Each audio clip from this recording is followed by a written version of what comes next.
Hai teman-teman semua, perkenalkan nama lengkap saya Cornelia Yosefin Otang dengan NIM 240701006. Saya merupakan salah satu mahasiswa semester 3 dari program studi Ilmu Kesehatan Masyarakat Fakultas Kesehatan Masyarakat Universitas Nusa Cendana. Pada video kali ini, saya mau mengajak teman-teman untuk mendengarkan materi presentasi yang akan saya bawakan dengan judul Perencanaan Program Kesehatan Masyarakat. Yuk, simak penjelasannya. Perencanaan Program Kesehatan Masyarakat. Topik ini penting karena perencanaan merupakan dasar utama dalam pelaksanaan program kesehatan agar berjalan efektif dan efisien. Menurut Hani Handoko, perencanaan program adalah proses memilih dan menetapkan kegiatan yang akan dilakukan meliputi apa yang harus dilakukan, bagaimana melakukan, kapan dilaksanakan, dan siapa yang melaksanakan. Sebagai contoh, ketika kita mau merancang program pencegahan filariasis, petugas kesehatan harus menentukan apa yang akan dilakukan. Misalnya pemberian obat pencegahan massal dan pemberian edukasi kepada masyarakat. Kemudian, petugas kesehatan juga harus menentukan bagaimana cara melakukan program tersebut. Misalnya, melakukan sosialisasi di masyarakat dan melakukan pendataan dari rumah ke rumah. Kemudian, petugas kesehatan juga harus menentukan kapan pelaksanaan kegiatan tersebut, misalnya setiap bulan Oktober. Petugas kesehatan juga harus menentukan siapa yang melaksanakan kegiatan tersebut, misalnya petugas dari puskesmas, kadar kesehatan, dan perangkat desa. Dengan begitu, program tersebut bisa berjalan lebih terarah, efisien, dan efektif. Sedangkan menurut Pili, perencanaan program adalah kemampuan menentukan suatu pilihan terbaik dari berbagai alternatif untuk mencapai tujuan. Mengapa perencanaan ini penting? Menurut Hani Handoko, ada dua manfaat utama, yaitu yang pertama mengurangi kemungkinan kesalahan dalam pengambilan keputusan, dan yang kedua meningkatkan keberhasilan dalam mencapai tujuan program dan organisasi.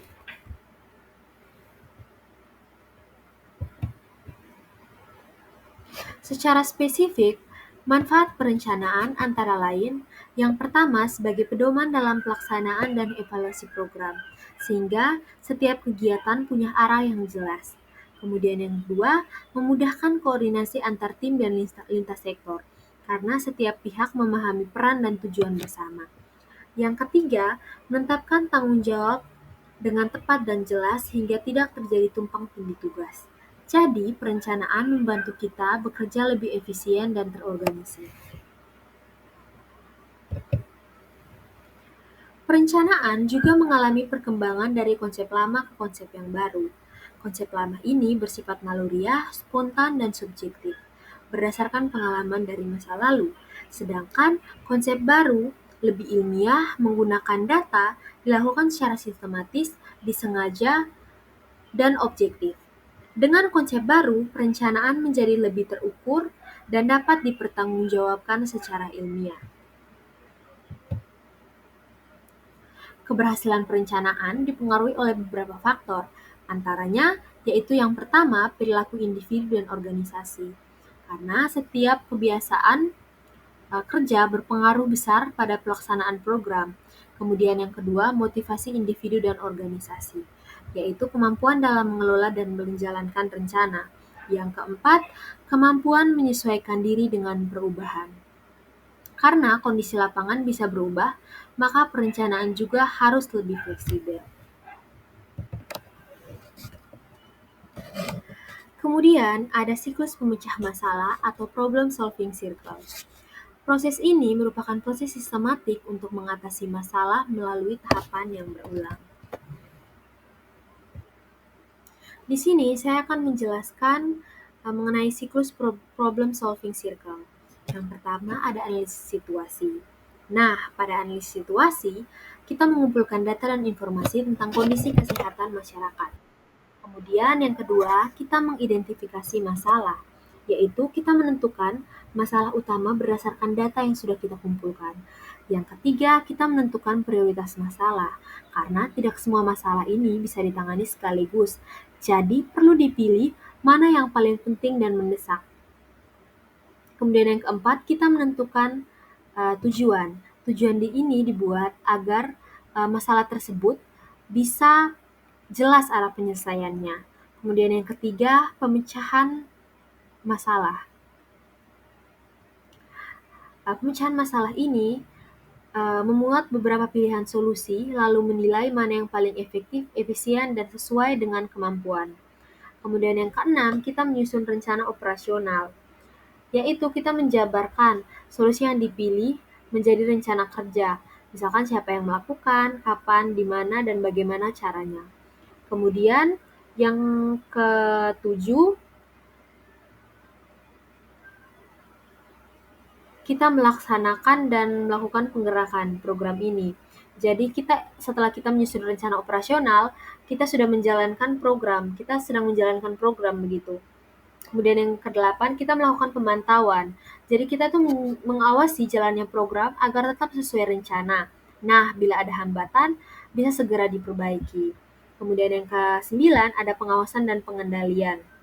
Nah, pada saat pengawasan dan pengendalian, kita ini mengontrol agar pelaksanaan tetap berada di jalur yang benar dan tidak menyimpang dari tujuan awal. Kemudian yang ke-10, kita menilai hasil akhir. Apakah tujuan tercapai? Apakah ada hal yang perlu diperbaiki untuk kegiatan selanjutnya? Di sini juga saya akan menjelaskan tentang langkah-langkah problem solving circle pada kasus demam berdarah. Yang pertama ada analisis situasi. Nah, kita mengumpulkan data tentang kasus DBD di wilayah tertentu seperti jumlah penderita, usia yang paling sering terkena, dan kondisi lingkungan sekitar. Misalnya, ditemukan peningkatan kasus DBD di wilayah Kelurahan Uesapa selama 3 bulan terakhir dengan banyak genangan air di sekitar rumah warga. Yang kedua, kita mengidentifikasi masalah. Berdasarkan data, dapat diidentifikasi bahwa masalah utamanya adalah peningkatan kasus DBD akibat banyaknya sarang nyamuk dan rendahnya kesadaran masyarakat akan kebersihan lingkungan. Yang ketiga, kita menentukan prioritas masalah. Dari berbagai masalah yang ditemukan, prioritasnya adalah tingginya angka kejadian DBD karena dampaknya langsung pada kesehatan masyarakat dan bisa menyebabkan kematian mendadak. Yang keempat, menetapkan tujuan. Tujuan program dapat dirumuskan seperti menurunkan angka kejadian DBD sebesar 50% dalam waktu 1 tahun melalui peningkatan perilaku hidup bersih dan sehat atau PHBS. Yang kelima, menentukan alternatif pemecah masalah. Ada beberapa alternatif solusi seperti melakukan fogging secara rutin, mengadakan penyuluhan tentang 3M+, menguras, menutup, dan mengubur barang bekas. Kemudian kita bisa melibatkan kader kesehatan masyarakat dalam gotong royong membersihkan lingkungan. Yang keenam, kita menyusun rencana operasional, yaitu membuat jadwal kegiatan, menentukan siapa yang bertanggung jawab dan menyiapkan sarana prasarana. Contohnya, penyuluhan dilakukan tiap minggu oleh petugas puskesmas bersama kader PKK. Yang ketujuh, pelaksanaan program atau implementasi. Nah, kita melaksanakan kegiatan sesuai rencana, misalnya penyuluhan, kemudian memberikan fogging di wilayah endemis, dan kita membuat kegiatan gotong royong. Kemudian yang ke-8 ada pemantauan atau monitoring. Nah, kita mengamati perkembangan di lapangan. Misalnya, kita mencatat jumlah kasus DBD baru setiap bulan dan memantau kebersihan lingkungan warga. Kemudian yang ke-9, kita melakukan pengawasan dan pengendalian. Jika ditemukan kendala, misalnya kurang partisipasi masyarakat, maka dilakukan pendekatan tambahan seperti melibatkan tokoh masyarakat untuk memberikan dukungan. Kemudian yang 10, kita melakukan evaluasi. Setelah program berjalan beberapa bulan, dilakukan evaluasi. Apakah jumlah kasus DBD menurun dan apakah masyarakat sudah lebih sadar untuk menjaga kebersihan lingkungan. Dari hasil evaluasi ini digunakan untuk memperbaiki perencanaan berikutnya. Jadi seperti itu contoh dalam siklus pemecah masalah. Dari seluruh pembahasan di atas, dapat disimpulkan bahwa perencanaan program kesehatan masyarakat Sangat penting untuk mencapai tujuan kesehatan secara efisien.